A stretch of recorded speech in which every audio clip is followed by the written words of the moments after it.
उत्तराखंड आणि हिमाचल प्रदेशातील देवभूमीत दररोज लव्ह जिहाद आणि लँड जिहादच्या बातम्या येत आहेत। पण हिमाचल प्रदेशाच्या राजधानी शिमला येथून एक अशी बातमी समोर आली आहे जी तुम्हाला आश्चर्यचकित करेल। ही बातमी शिमला येथील संजोली भागातील एका अवैध मस्जिदच्या संदर्भात आहे, जिच्यावर विरोध आणि तणाव वाढला आहे। संजोलीच्या या विवादित आणि अवैध मस्जिदला पाडण्याच्या मागणीसाठी हिंदू संघटनांनी 11 सप्टेंबर रोजी सकाळी 11 वाजता शांततामय आंदोलनाची हाक दिली। पोलिसांनी या आंदोलनाची परवानगी नाकारली, तरीही हिंदू प्रदर्शनकाऱ्यांनी शांततामय प्रदर्शन सुरू ठेवलं।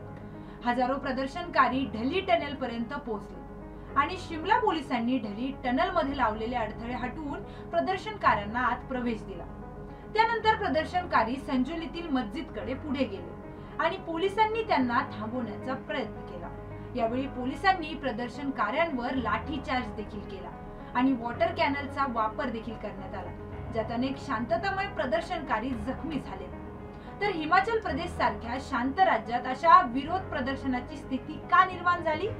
शिमला येथील संजोली मस्जिदला हिंदू संघटनांनी गेल्या काही दिवसांपासून विरोध सुरू केलाय।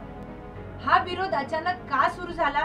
तर हे सगळं सुरू झालं एका भांडणांवरून। हा सगळा प्रकार कसा सुरू झाला याची पार्श्वभूमी काय पाहूयात या व्हिडिओच्या माध्यमातून। नमस्कार, मी प्रियंका आणि आपण पाहताय सुदर्शन मराठी। शिमला येथील मल्याना भागात राहणाऱ्या 37 वर्षीय विक्रम सिंग याच्यासोबत 6 लोकांनी मारहाण केली, ज्यात विक्रम गंभीर जखमी झाला। विक्रमने या घटनेची FIR नोंदवली आणि पोलिसांना सांगितलं की आरोपी मस्जिदमध्ये लपलेले आहेत। या घटनेची माहिती हिंदू संघटनांना मिळाल्यावर त्यांनी संजोली मस्जिद विरोधात प्रदर्शन सुरू केली आणि ती मस्जिद अवैध असल्याचा आरोप करत तिला पाडण्याची मागणी केली। पोलिसांनी आरोपींना अटक केली आहे, त्यात 2 आरोपी नाबालिग आहेत। या विवादामुळे प्रशासनाला धारा 163 लागू करावी लागली, पण हिंदू संघटनांचे आंदोलन थांबत नाही। ते मस्जिदच्या पायऱ्यांपर्यंत पोहोचले असून पोलिसांनी यावर नियंत्रण ठेवण्याचा प्रयत्न केलाय। शहरातील प्रत्येक कोपऱ्यात पोलीस तैनात केलेले आहेत, तरीही प्रदर्शन वाढतेच आहे। संजोलीतील मस्जिदचा वाद 2010 मध्ये सुरू झाला, पण याचा इतिहास याहूनही जुना आहे। येथे मस्जिदचे निर्माण 1947 च्या आधी सुरू झाले होते आणि त्यावेळी बिल्डिंग कच्ची होती। 2010 मध्ये पक्की इमारत तयार करण्याचं काम सुरू झालं। त्याच वर्षी नगर निगमकडे या अवैध निर्माणाच्या तक्रारी पोहोचल्या।